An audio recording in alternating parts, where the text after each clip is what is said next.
The macabre history of the Ringling Brothers circus mansion, the dark secrets of Cadizan.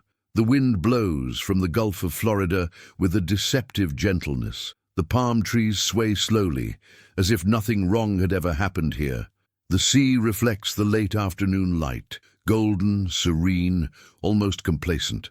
At first glance, this is a scene of victory, of absolute success, of an American dream that worked. But there's something strange about the silence. Inside the mansion, the long corridors echo sounds that belong not only to the visitors. The cold marble holds footsteps that are not recent.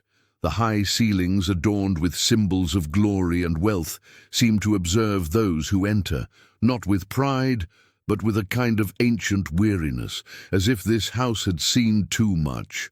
There are places where luxury isn't just beautiful, it's expensive. It comes at a price. Cadizan wasn't built just to be a residence. It was erected as a statement, a personal monument, a definitive stage where success no longer needed to travel from city to city. It could finally stop and rest, or at least that was the promise.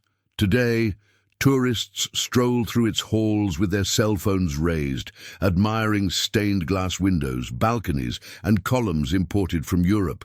But few realize that this mansion tells not only the story of a rich man, it tells the story of a man who believed that splendor could silence time, that brilliance could ward off the end, that beauty, if great enough, would overcome the invisible wear and tear of life. And every time someone crosses those doors, they also enter into a silent pact to contemplate the dream without asking who paid the price.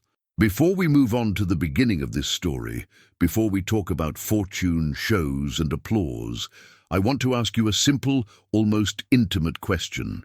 If you had unlimited power to build anything, would you create a home or a legacy to be remembered? Comment. Your response says more about you than it seems. And if this type of story appeals to you, stories where luxury hides cracks, subscribe. Here, we don't just admire what was built, we investigate what was lost along the way. Now turn your gaze to the past, because to understand Cadizan, you need to understand the exact moment when the dream seemed perfect. It was 1924. America breathed confidence. The roaring 20s were in full swing. Jazz echoed in nightclubs, cars filled the streets, and the stock market climbed to seemingly endless heights. The country believed in itself in an almost religious way, and in that euphoric atmosphere, John Ringling, the king of the circus, decided that he too deserved his permanent throne. It was no longer enough to be the man who ran the world's greatest traveling show. It wasn't enough to have transformed the circus into a multi-million-dollar industry that crisscrossed the country in luxurious trains, bringing elephants, acrobats, magicians, and dreams to millions of people. John Ringling wanted something that would tell the world, without words, who he really was. He wanted a palace. Not just any palace. He wanted a residence that could rival the mansions of the Gilded Age magnates, the Vanderbilts, the Rockefellers, the Carnegies, men who had built empires of steel, oil, and railroads. John Ringling had built his empire with sawdust, colorful canvases, and the laughter of children, and now he would demand the same respect. Cadizan, which in Venetian means House of John, began to emerge on the coast of Sarasota, Florida, like a dream, materialized brick by brick. The chosen site was strategic, facing the bay, surrounded by blue waters, with panoramic views stretching as far as the eye could see. A setting worthy of royalty. The architect hired was Dwight James Baum, a respected name specializing in grand residences. But John didn't just want American grandeur.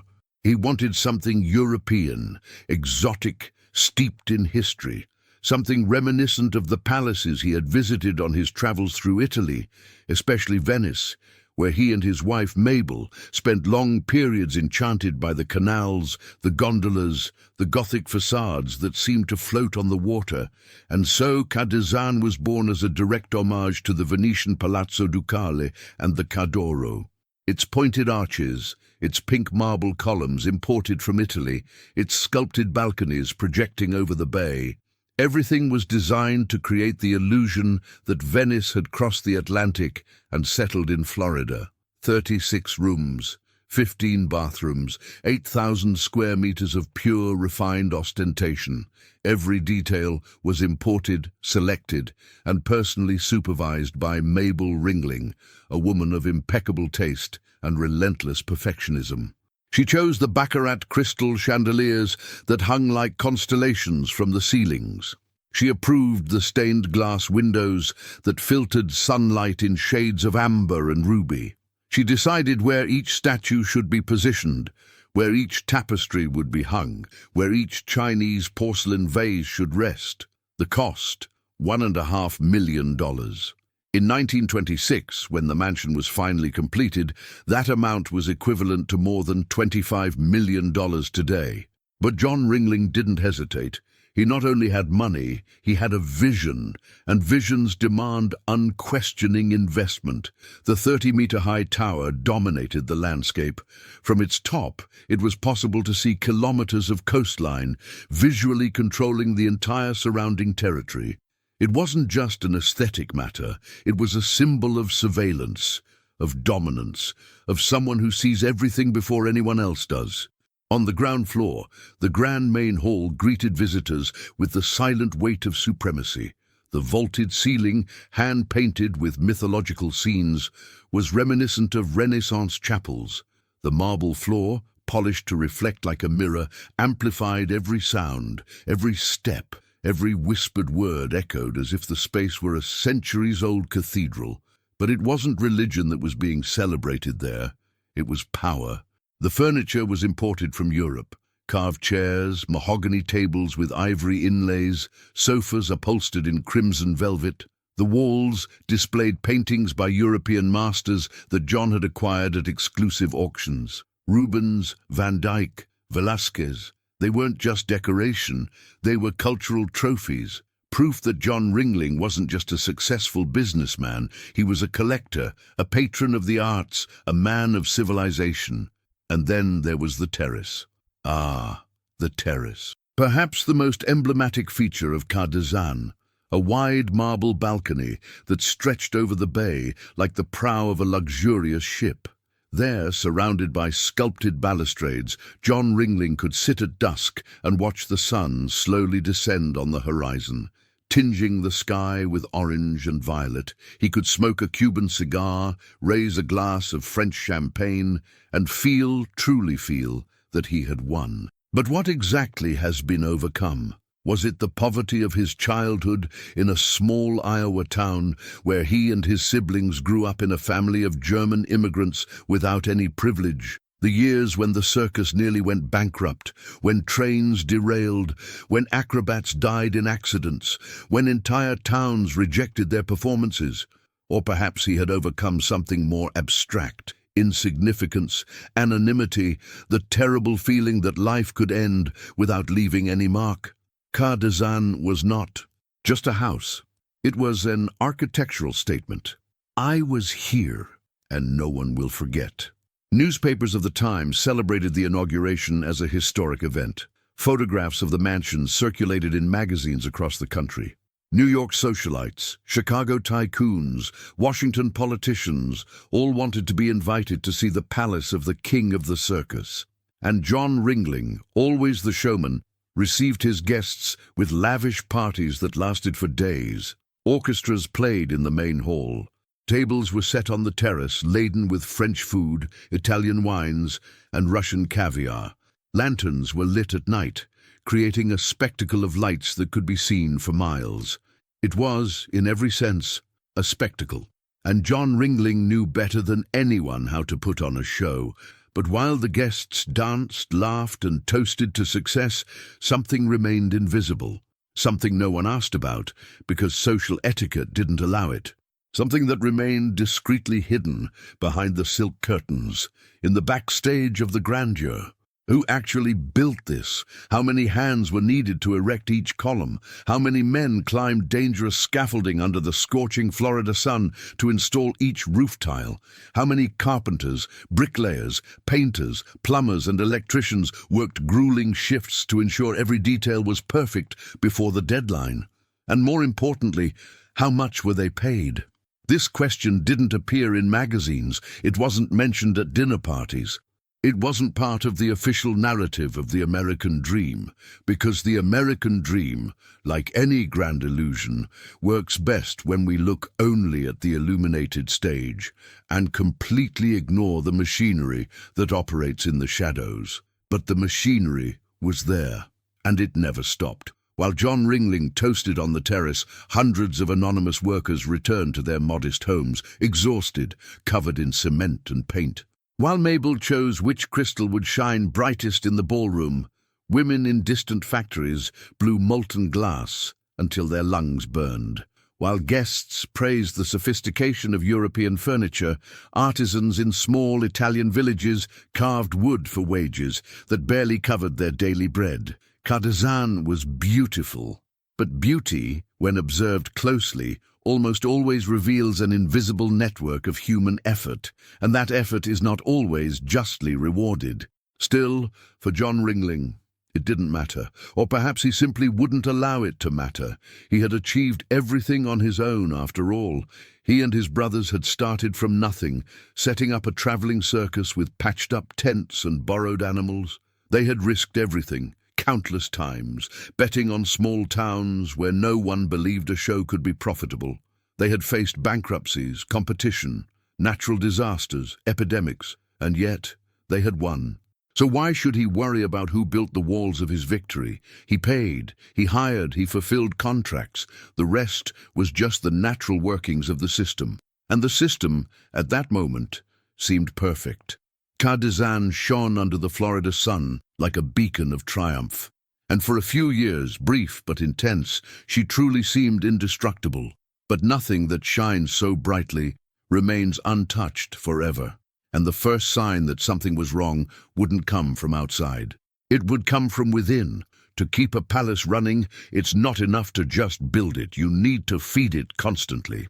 And Kardashian was a hungry creature. Every morning before the sun had fully risen, the mansion was already bustling with activity. Even while John and Mabel were still asleep in their imported French beds, surrounded by Egyptian linen sheets and goose-down pillows, dozens of people were already working silently to ensure that, when they awoke, everything would be perfect. The gardeners arrived first. They roamed the extensive tropical gardens surrounding the property, trimming shrubs, watering exotic flowers, removing fallen leaves that dared to defy the imposed aesthetic order. There could be no imperfection, not a single brown leaf, not a single branch out of place. John Ringling did not tolerate sloppiness, and sloppiness for him included any trace of nature that did not conform to the design. Inside the house, the maids began their meticulous routine. Every room needed to be cleaned daily. The polished marble, the spotless mirrors, the crystal chandeliers free of any dust. They climbed ladders, carried heavy buckets, scrubbed floors on their knees. Some were under 20 years old.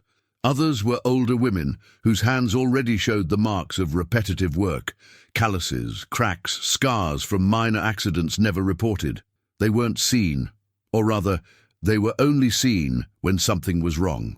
If a towel was poorly folded, if a vase was slightly misaligned, if breakfast took a minute longer than expected, then, and only then, did they become visible, to be corrected. The head butler, a middle-aged man with a military bearing and a perpetually neutral expression, oversaw everything. He was the invisible conductor of this silent orchestra. He knew exactly where each employee should be at every hour of the day. He knew John and Mabel's tastes better than they did themselves. He anticipated needs before they were even verbalized. He was, in many ways, the true operational soul of Kardashian. But even he was replaceable, and he knew it, because the logic of a palace is not the logic of a house. In a house, people matter. In a palace, only the functioning of the system matters, and if a cog fails, it is simply replaced with another. How many gardeners have been fired for letting a plant die? How many maids have lost their jobs for accidentally breaking expensive china? How many cooks have been replaced because Mabel didn't like the seasoning on a dish on a bad day? There are no precise records, but there are patterns, and the pattern of places like Kardashian throughout history is always the same. Luxury demands sacrifice, and those who pay that sacrifice are never those who inhabit the luxury. It's those who sustain it. There were also the outside workers, those who never entered through the front door, the men who repaired the roof when Florida storms ripped tiles off, the electricians who kept the lighting system, then a relatively new technology, running flawlessly. The plumbers who dealt with leaks, clogs, invisible problems that, if not addressed immediately, could compromise the entire structure. They arrived in dusty trucks, carrying heavy tools covered in grease and sweat. They did their work quickly, received minimal pay, and left. They were never invited to the parties. They never tasted the caviar. They never danced in the main hall. But without them, the main hall would collapse. And there was an emotional cost, too, because living so close to extreme wealth, but never being able to touch it, never being able to own it, creates a specific psychological tension. It's like being in a theater every night, watching the same magnificent play, but always from the wings, always knowing you'll never have a role on stage. Some employees developed an almost reverential admiration for John and Mabel. They internalized the idea that serving such important people was, in itself, an honor, that being close to greatness, even without participating in it, was still better than living far from it. Others developed silent resentment, not necessarily hatred. That would be dangerous, it could cost them their jobs, but a discreet bitterness, never verbalized, just accumulated over the years, layer upon layer, until it became a permanent part of who they were. And then there were those who simply didn't think much about it. They needed the money, they had families to support, bills to pay. There was no time to philosophize about justice or injustice. There was only the work, and the work needed to be done. But perhaps the most revealing thing about Kardashian's invisible machine wasn't the number of people involved, it was the speed with which they could be forgotten. When John Ringling hosted his legendary parties, receiving hundreds of guests, no one asked how many hands had prepared the food. No one praised the chauffeur who had picked up the guests at the train station. No one thanked the laundress who had ensured that all the towels were spotless. They simply didn't exist in the narrative. And that is the true nature of luxury. It depends on invisibility. It works because most of the people who make it possible remain out of sight. And when we remain out of sight long enough, we begin to disappear even from ourselves. But there was something even deeper going on behind the scenes at Kardashian, something that not even the closest employees fully perceived. John Ringling was building more than a mansion. He was building a psychological fortress, a place where he could finally control everything. Because in the circus, however successful it might be, there was always chaos, unpredictable animals, acrobats who made mistakes, storms that brought down tents, audiences who didn't show up, competitors who tried to steal his performers. The circus was, by definition, unstable. But Kardashian was permanent, solid, immutable, or at least that's what he wanted to believe. Because even while the mansion shone in all its glory, even while the newspapers celebrated John Ringling as a business genius, even while the guests toasted his seemingly endless success, the cracks were already beginning to appear. No cracks in the walls, not yet. Cracks in the financial structure that supported all of this. John Ringling had invested heavily in Florida land during the real estate boom of the 1920s. He had bought entire islands, believing that Sarasota would become the nation's next great tourist destination. He had built bridges, financed roads, invested in hotels. He was literally trying to reshape an entire region in his own image. And for a time, it seemed to work. Land prices soared, money flowed. Kardashian was just one part, albeit the most visible, of an empire that seemed unshakable. But there were signs. small ones, easily ignored, payments that were a little late, loans that needed refinancing, investors asking uncomfortable questions. John Ringling ignored these signs. He was, after all, John Ringling. He had transformed a failing circus into a money-making machine. He had weathered crises before. He would weather them again. But this time it was different, because this time the problem wasn't just his decisions. It was something much bigger, something he couldn't control. No matter how many mansions he built, no matter how many parties he threw, no matter how many times he climbed to the top of the Cardizan Tower and gazed at the horizon as if he owned it. The problem lay in the very fabric of the American economy, and that fabric was about to tear completely. Meanwhile, inside Cardizan, the maids continued polishing the marble, the gardeners continued trimming the plants, the head butler continued overseeing every detail, and John Ringling continued to believe that the splendor could last forever. But nothing lasts forever, and what follows is not just the story of a financial crisis. It's the story of a man confronting the only truth that no amount of money can change. That time eventually catches up with everyone, and when it does, it doesn't accept negotiation.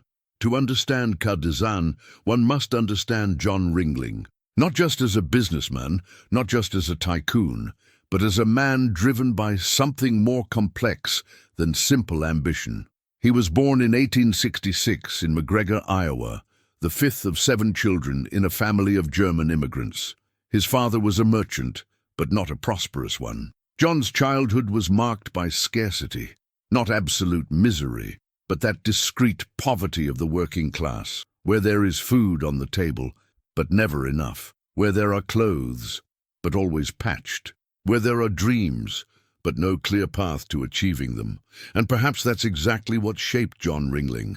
Not extreme poverty, which can crush hope completely, but moderate poverty, which leaves enough room for the imagination to flourish and become an obsession. He and his brothers discovered the circus almost by accident. They started by putting on small traveling shows in rural villages, setting up makeshift tents, juggling, telling jokes. Nothing grand. Just enough to earn a few coins and move on to the next town. But John saw something his brothers didn't immediately see. He realized that the circus wasn't just entertainment, it was transformation. For a few hours, ordinary people could forget their difficult lives. They could believe in magic. They could feel that the impossible was, in fact, possible. And John understood that whoever controls magic controls people. He wasn't the most talented of the brothers. He wasn't the best acrobat nor the funniest comedian, but he was the most strategic. He understood business in an instinctive, almost predatory way. He knew when to buy competitors. He knew when to expand. He knew when to risk everything on a single bold bet. And he took risks, always. In 1907, the Ringling Brothers bought the Barnum and Bailey Circus, the biggest and most prestigious competitor. It was a bold acquisition that could have ruined them. But John Ringling didn't believe in caution. He believed in total dominance, and with that purchase, he not only eliminated the competition, he created a monopoly. The Ringling Brothers and Barnum and Bailey Circus became the greatest show on earth, literally. There was no other circus in the country that could compete. But even with all this success, something was eating away at John Ringling from the inside.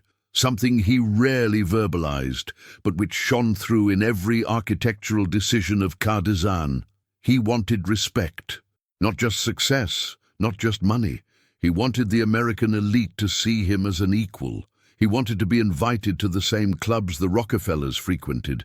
He wanted his children, if he had had children, to be able to marry heirs to ancient dynasties. He wanted his name to be spoken in the same circles where art, culture, and politics were discussed. But there was a problem. He was a circus performer. And the circus, however lucrative it might be, still carried a stigma. It was popular entertainment. It was amusement for the masses. It wasn't sophisticated. It wasn't high culture, and that infuriated him. Car design was his reply, not constructed with words, but with marble, crystal, Renaissance paintings. He was saying, "Look, I'm not just a showman. I'm a patron of the arts. I understand Velázquez, Rubens, Venetian architecture. I belong to your world." But the elite never fully accepted that. They attended his parties. How could they not? They were spectacular. But they still saw him as a parvenu, a nouveau riche, someone who had bought a ticket to the club, but who would never truly belong. And John knew it. He felt it, and it consumed him. Mabel, his wife, was his emotional counterweight. She was lighter, more genuinely interested in art, more able to appreciate car design for what it was, without the psychological baggage that John carried. She loved the mansion. She spent hours choosing decorative details, organizing dinners, tending the gardens. But Mabel was also fragile. She was suffering from diabetes at a time when treatment was limited. She had frequent health crises. And John, however powerful he was, couldn't control that. He couldn't buy her a cure. He couldn't negotiate with the disease, and that terrified him. Because John Ringling had spent his entire life believing that problems could be solved with money, strategy, and willpower. But Mabel's health was living proof that there were things beyond his control. So he compensated. He built. He bought more land. He invested in more projects. He threw bigger parties, as if the sheer volume of activity could silence the fear. But fear doesn't go away. It just waits. In 1929, Mabel died. Diabetes, complications, kidney failure. She was only 54 years old, and something inside John Ringling died along with him. Cadazan, which had always been her dream as well, became an emotional mausoleum. The rooms she had decorated with such care remained untouched. The chairs where she used to sit were no longer used. The garden she loved continued to be tended, but John rarely visited it. He began to avoid the mansion. He preferred to stay in New York, in hotels, anywhere that wouldn't remind him of what he had lost. But the worst was yet to come, because 1929 didn't just bring Mabel's death. It also brought the stock market crash, the Great Depression, the end of the Florida real estate boom. And with that, John Ringling's empire began to crumble. The land he had bought for millions was now worth a fraction of that. The loans he had taken out with such confidence had become unpayable. The banks began to tighten the screws. Investors fled. The circus, which had always been his reliable source of income, also suffered, because in times of crisis, people don't spend money on entertainment. And John Ringling, who had spent his entire life controlling everything, discovered that he couldn't control anything. Taxes on Cadazan had become a burden. Maintaining the property consumed resources he no longer had. He began laying off employees. First, the least essential, then the most essential. The palace that once symbolized his triumph now symbolized his burden. And he wondered, alone in those empty corridors, if it had all been worth it. If the search for respect, for permanence, for control had been a worthy pursuit, or just an escape. Because in the end, Cadazan had not protected Mabel. He had not prevented the financial collapse. He had not silenced time. I had only created the illusion that all of this was possible. And perhaps that is John Ringling's true tragedy. Not that he failed, but that he believed until the end that success and control were the same thing. But control is an illusion. It always has been. And when the illusion fades, what remains? Just the walls, cold, silent, indifferent, and a man alone finally confronting the only truth that no palace can hide, that we are all, in the end, mortal, and that mortality is non-negotiable. The 1930s were brutal for John Ringling, and for Cadazan. The man who had built an empire now struggled to keep the lights on. Literally, the mansion's electricity bills were exorbitant, property taxes increased every year, and the money, which once flowed like water, had simply evaporated. John tried to sell land, but nobody bought it. He tried to reorganize the circus, but the depression had destroyed the entertainment market. Families barely had money for bread, let alone circus tickets. He began making desperate decisions. He took out loans with exorbitant interest rates. He sold parts of his art collection. He fired almost all of Cardizan's employees, keeping only a small, essential group. And the mansion, which had always shone impeccably, began to show signs of neglect. The paint on the exterior walls was slowly peeling off. Some windows had broken during storms and were not repaired. The garden, which Mabel had cultivated with so much love, had grown uncontrolled, wild, almost menacing. The statues imported from Europe had begun to accumulate moss. The crystal chandeliers, no longer cleaned daily, had lost their luster. Cardizan was getting old, and cruelly so. But the worst part wasn't the physical deterioration. It was the social deterioration. The guests stopped coming. The parties ceased. The phones, which had previously rung constantly with invitations and business proposals, now remained silent for days on end. John Ringling, who had been celebrated as the king of the circus, was now seen as a symbol of excess, of hubris, of everything that had gone wrong with the jazz age. He had flown too high, and now he was falling, and society loves to see falls, especially the falls of those who dared to climb so high. He became reclusive. He avoided public events. When he went out, he wore wide-brimmed hats and avoided eye contact. He, who had always loved being seen, now feared being recognized. And Cardizan, which should have been his refuge, became his prison, because abandoning it would be admitting defeat. It would be publicly accepting that the dream had failed. And John Ringling, even ruined, couldn't do that. So he remained alone, in a 36-room mansion that now echoed with emptiness. Sometimes he would walk the corridors at night. He would observe the portraits on the walls, paintings of European nobles he had bought to legitimize his wealth. And he wondered if those nobles centuries ago had also felt the weight of permanence, if they too had built palaces believing they could freeze time, if they too had discovered, too late, that time cannot be frozen. He climbed the tower. He looked out at the bay, and he saw only darkness. Because at night, without the lights that used to illuminate the gardens, Cardizan looked like a ghost ship, motionless, silent, waiting. In 1936, John Ringling suffered a stroke. He survived, but was left partially paralyzed. His speech became slurred, his movements slow, and now, in addition to being financially ruined, he was physically debilitated. Cardizan, which was already difficult to maintain, became impossible. He could barely climb the stairs. The rooms he didn't use were closed off, furniture covered with white sheets, like ghosts of a happier time. And the most ironic thing? The taxes kept coming. The state of Florida didn't care about his situation. The property had value, and value demanded payment. John fought the state for years. He tried to argue that he had no way to pay, that the mansion, although valuable on paper, was unsellable in practice, that he was sick, alone, and ruined. But bureaucracy has no compassion. It only has rules. In December 1936, John Ringling died. Final stroke. He was 70 years old, and he died owing millions. Cardizan, which was supposed to be his eternal legacy, became a legal problem. A property without a clear owner, a monumental debt, a symbol of everything that had gone wrong, and for years it remained abandoned. No residents, no maintenance, no purpose. Florida storms raged mercilessly. Dampness seeped into the walls. Windows broke and weren't replaced.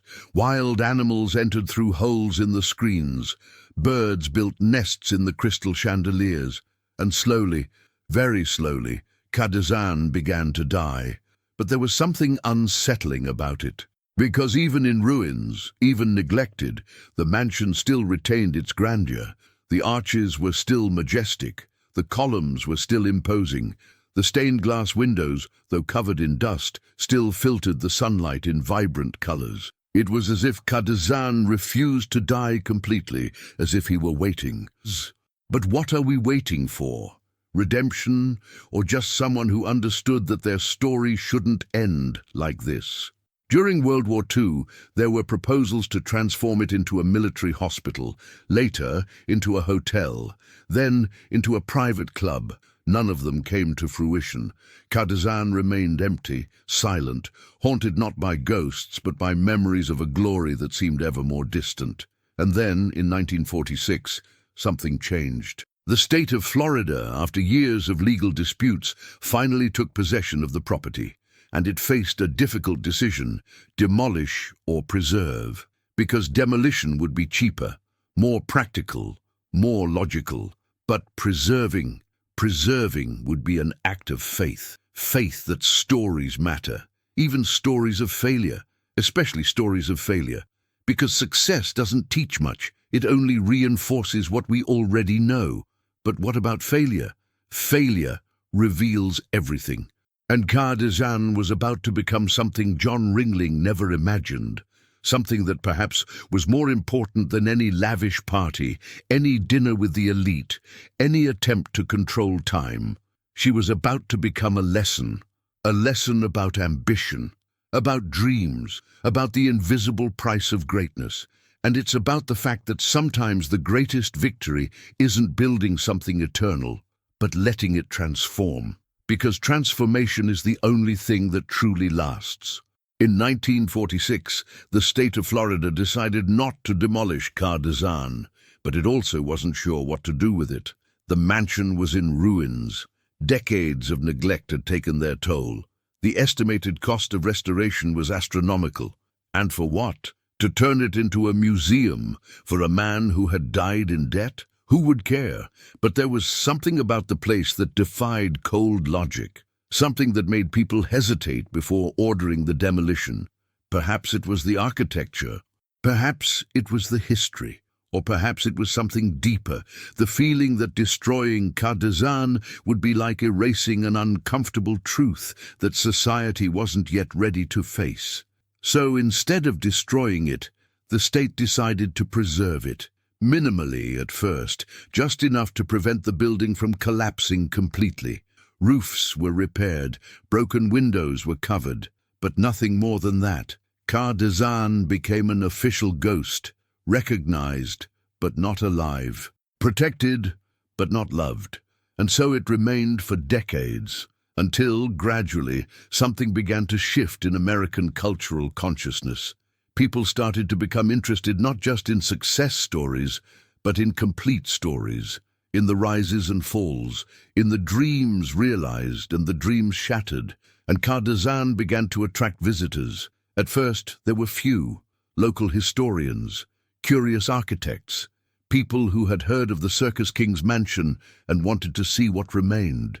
But slowly the number grew, because there was something fascinating about walking through those corridors, about touching the cold marble that John Ringling had imported from Italy, about looking through the windows at the same bay he had contemplated in his moments of glory and despair. It was like stepping into an emotional time machine, not just to the past, but to a deeper understanding of how wealth works, of how power manifests itself, of how dreams, when pursued without limits, can create beauty and destruction. In the 1990s, a serious restoration project began. It was funded partly by the state, partly by private donations, and partly by federal historical preservation funds. The goal was not just to restore the physical structure, but to retell the story honestly. And that honesty made all the difference, because many museums of historic mansions tend to romanticize their former owners, to present them as undisputed heroes, as geniuses who simply deserved everything they achieved. But Kardashian took a different path. The explanatory plaques did not hide the fact that John Ringling had died bankrupt. They did not omit that dozens of workers had built the mansion under difficult conditions. They did not ignore that luxury always has a cost, and that this cost is rarely paid by those who enjoy the luxury. And the visitors responded to that honesty. Because they didn't just want to admire marble and crystal, they wanted to understand. Today, Kardashian receives tens of thousands of visitors a year. Families, students, tourists from all over the world. They walk through the same halls where John Ringling held his legendary parties. They climb the tower where he used to gaze at the horizon. They sit on the terrace where he smoked his Cuban cigars. But now they're asking questions, questions that John Ringling never wanted to answer. Questions that perhaps he didn't even know how to ask himself. How much did it really cost? Not just in money, but in human lives, in time, in invisible effort. Was it worth it? For whom? And what remains when the dream ends? These questions don't have simple answers, and perhaps that's precisely why Kardashian matters, because it doesn't offer easy comfort. It doesn't allow us to look at luxury without questioning it. It doesn't let us admire beauty without perceiving its weight. She is a mirror, and mirrors don't lie. They show us not only what we want to see, but what we need to see. John Ringling wanted a palace that would immortalize him, and, in a way, he succeeded, but not in the way he imagined. He is remembered not as a triumphant king, but as a man who dared to dream beyond his limits, who built something magnificent, who paid the price, and who, in the end, left us with a lesson more valuable than any work of art he could have collected. The lesson is this: grandeur is not permanence, success is not control, and beauty, however dazzling, never erases the invisible scars left by the process of creating it. Kardashian still stands, restored, preserved, visited, but it is no longer a private palace, it is a public heritage. And perhaps that is its greatest victory, because now it belongs to everyone, not just the rich, not just the powerful, but to anyone willing to cross its doors and confront the uncomfortable truth it represents. That all great luxury is built on invisible foundations, that all beauty carries a history of human endeavor, that all permanence is an illusion, and that time eventually transforms everything. John Ringling didn't control time. Nobody does. But he left behind something that time cannot completely destroy, a story, complex, contradictory, profoundly human. And as long as there are people willing to hear this story, as long as there are visitors walking the halls of Kardashian, touching its walls, looking through the same window that John looked through, he remains alive, not as a king, but as a witness. And perhaps in the end, being a witness is more important than being king, because kings die, empires fall, palaces crumble, but stories endure. They transform, they adapt, they find new meanings in new generations. And that is the only true immortality. Now let me ask you one final question. When you look at places like Kardashian, at historic mansions, palaces, monuments to ego and wealth, what do you feel? Pure admiration, or something more complicated? Because I believe that feeling only admiration is dangerous. It means we're not asking the right questions. It means we're only looking at the brightly lit stage and completely ignoring the machinery that operates in the shadows. But feeling only contempt is also a mistake, because these constructs exist. They are part of our history, and erasing or ignoring them doesn't make us better. It only makes us less aware. The right answer, I believe, lies somewhere in the middle, in looking at Kardashian and feeling simultaneously its beauty and its weight, its grandeur and its cost, its fulfillment and its loss. In acknowledging that, yes, John Ringling created something magnificent, and also acknowledging that this magnificent thing was built on invisible work, on unacknowledged sacrifice, on a system that rewarded some while neglecting others. And perhaps, by recognizing this, we can begin to build different kinds of dreams. Dreams that don't require so many people to remain invisible. Dreams that don't need palaces to prove their worth. But that's just one thought. You have your own. And I want to know, which mansion, palace, or historical monument would you like me to investigate next? What place sparks your curiosity, not just for its beauty, but for its complete history, for the truth hidden behind the glitter? Comment.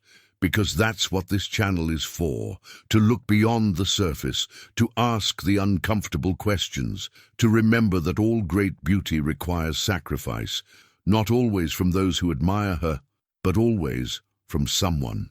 And this story should never be forgotten.